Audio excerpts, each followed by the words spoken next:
Fala, nação tricolor, estamos chegando com mais um vídeo do nosso canal, mais um Fusarca Tricolor aqui pra vocês, nesta segunda-feira, em segundona, que pelo menos aqui amanheceu chuvosa, domingão chuvoso, dia das crianças, né? Aquela com o dia de Nossa Senhora Aparecida, chuvoso, segundona começou chuvosa... E a gente começa mais uma semana já pensando no fim dessa data FIFA, hein? Meu Deus do céu, graças a Deus tá terminando essa data FIFA, né? Sejamos bem sinceros. Ô, coisa chata é a data FIFA, né? Nossa senhora, não dá. Eu até gosto da seleção brasileira, aquela coisa toda, mas é muito comprida, né? É muito comprida a data FIFA, deixa uma semana fora. Não tem condição, não tem condição nenhuma um negócio desse, viu? Mas, enfim, tá terminando quinta-feira, o São Paulo já volta a campo pelo Campeonato Brasileiro, duelo contra o Grêmio fora de casa. Meu Deus, hein? Por falar em duelo contra o Grêmio, volta pra casa, falar em time gaúcho e tricolor, e o Jandrei, hein? E o Jandrei, hein? Vocês viram o que ele aprontou? É jogador do São Paulo ainda, viu? Vocês viram o que ele aprontou no jogo contra o Palmeiras, defendendo o Juventude? Jandrei do céu, meu Deus. Mas tem gente que defende ele, viu? Ele tem fã-clube no São Paulo, viu? É, pai. Ai, Jandrei. Ai, Jandrei do céu. Mas, enfim...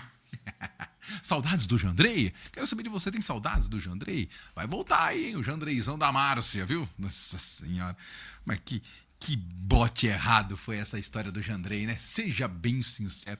Ô, contrataçãozinha errada, mais uma contratação errada dessa gestão Júlio Casares, que pagou 22 milhões em Orejuela. Vocês lembram disso? Uma das primeiras contratações do Casares, o Orejuela, pagou 22, 23, um pouco mais de 20 milhões no Orejuela. Ô, tira errada, viu? Jesus, Maria José e o Camelo. Aí o pessoal se pergunta, mas por que o São Paulo tá desse jeito?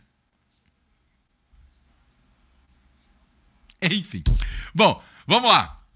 Ontem, domingo triste pro futebol do São Paulo, né? As meninas foram eliminadas da Copa Libertadores da América. A gente falava aqui que o jogo contra o Deportivo Cali, contra as Açucareiras, seria um jogo complicado. Um time que é um pouco mais tradicional nessas competições internacionais. É a primeira vez que o São Paulo disputou a Copa Libertadores. Fez história, é verdade...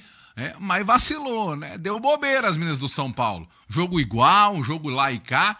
Não poderia ter vacilado, principalmente no primeiro gol. Uma bola nada, e aí o caldo desandou. No segundo tempo, um gol de pênalti também. Pênalti, né? 2 lances de vacilo do São Paulo. Né? E faltou caprichar um pouco mais na finalização, ter um pouco mais de tranquilidade. Mas as meninas do São Paulo voltam aí pra casa. A gente fica triste, fica bravo... Mas, não vou aqui porque é o futebol feminino, vou cobrar do mesmo jeito. Faltou um pouco de atenção das meninas do São Paulo. Faltou um pouco de entender o jogo, faltou caprichar, mas a gente não pode deixar de dizer que é a primeira participação, gente. Então, a primeira participação não foi tão ruim, não. Poderia ter ido melhor, poderia ter ido mais longe, também acho, mas... a Libertadores feminina é complicado, é tudo muito igualado, né? E aí vai sobrar no colo do Curica, né? De novo, meu Deus do céu, viu? Enfim.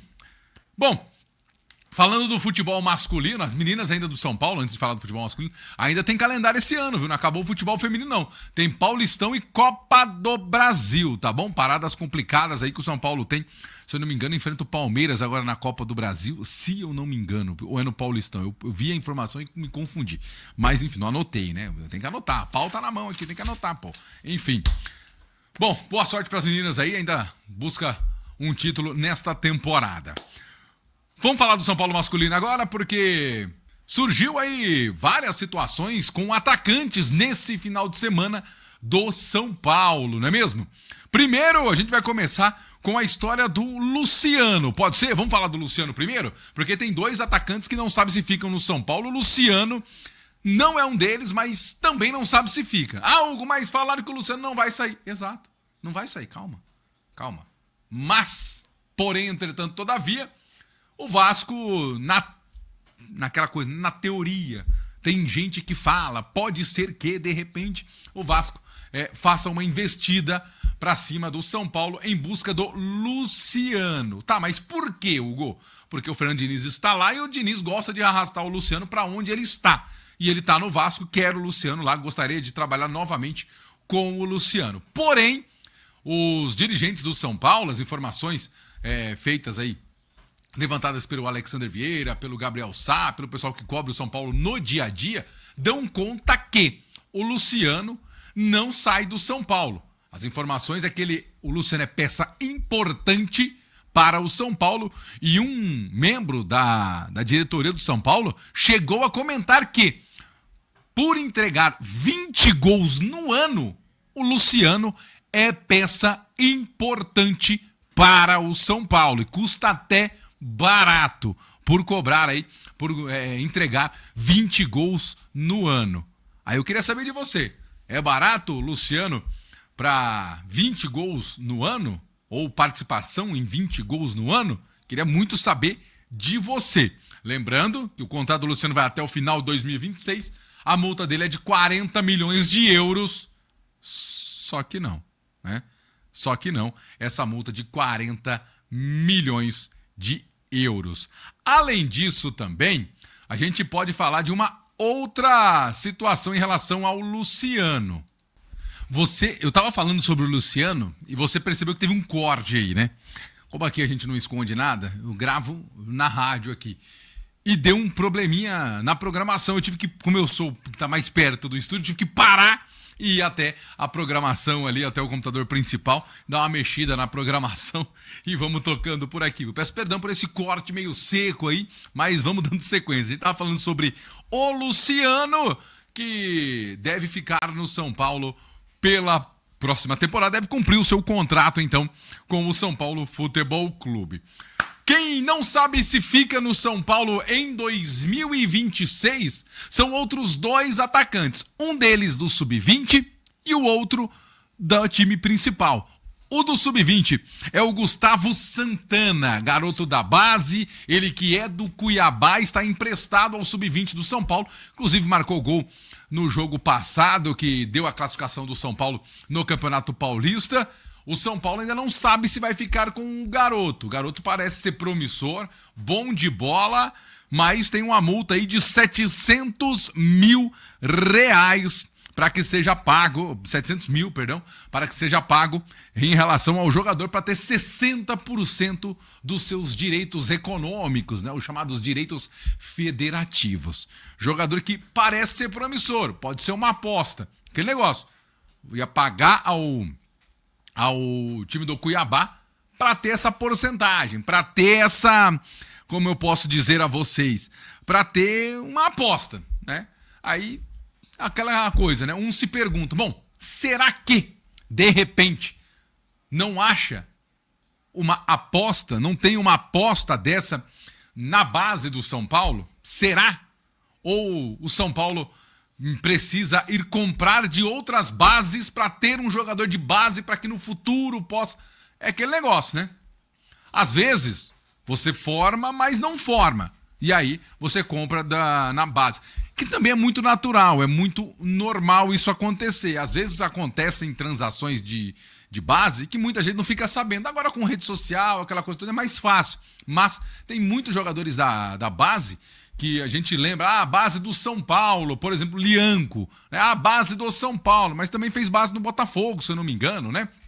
Beraldo, do Sorocaba, depois foi feita a aquisição pelo São Paulo, aquela coisa toda. Então, assim, não são todos que são 100% revelados em Cotia. Tem lá uma base ali não sei na onde, outra aqui, aí vem uma copinha, uma competição de base, acho interessante, e traz esse jogador. É natural e normal. Bom, não sei se de repente vale a pena, mas é uma promessa. Queria saber de você, se você acha que vale a pena. Um outro jogador que não sabe se fica, esse do time profissional, também no ataque, é o nosso Gonzalo Tapia. Jogador que tem se destacado aí É difícil falar que o Tapia tem se destacado, né? São Paulo com dificuldades aí no seu elenco, tá com 3 atacantes, os 3 melhores atacantes estão com ligamento rompido, né? Com problemas de ligamento, problemas de joelho, enfim.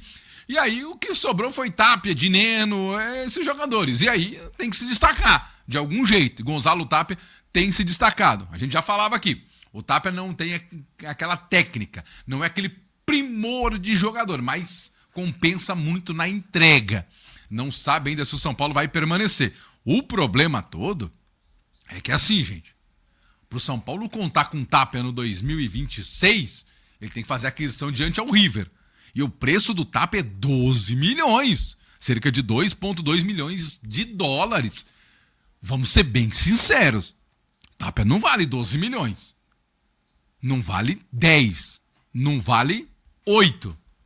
5 milhões está muito bem pago no Tapia, mas assim, está muito bem pago, né?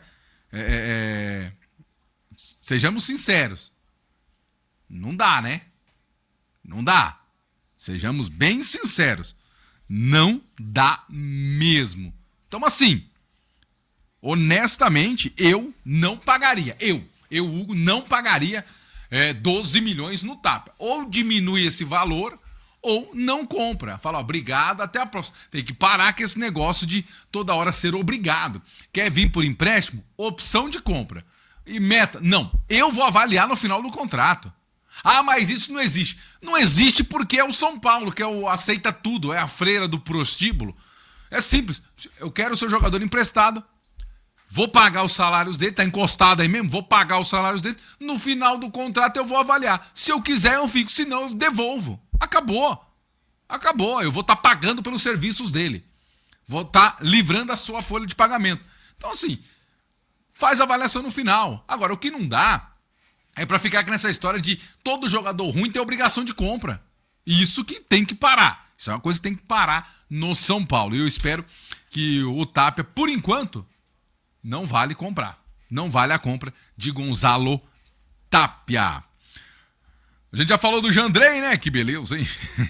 Bom, pra gente encerrar o nosso vídeo de hoje, o Santos, o Santos sempre Santos, dentro ou fora do alçapão, diz o hino. Mas, conforme a situação delicada do Santos, vai ser só dentro do alçapão. O terceiro jogo que o Santos faria no estádio do Morumbi, os dirigentes do Santos falam, não, vamos fazer não, viu? Nem aqui não. Vamos continuar na Vila, porque aqui é a nossa casa, reta final de campeonato, a gente brigando na parte de baixo da tabela, é importante jogarmos em casa.